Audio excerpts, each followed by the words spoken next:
Buxoro viloyati Qorako'l tumani Mirob qishlog'idamiz.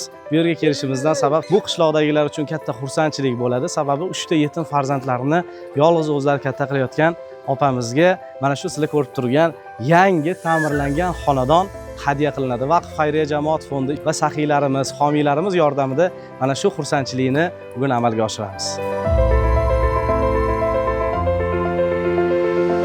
Muborak bo'lsin.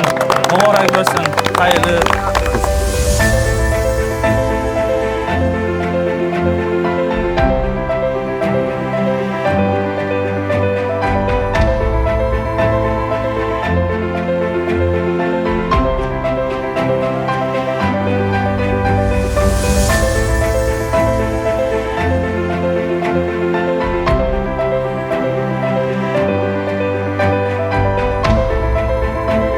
Shu vaqf jamoat fondi ham bundanda yuksalib ketsin. Allohim shu ihson qilayotgan insonlarga ilohim bizlarga qilgan birini million ming qilib qaytarsin.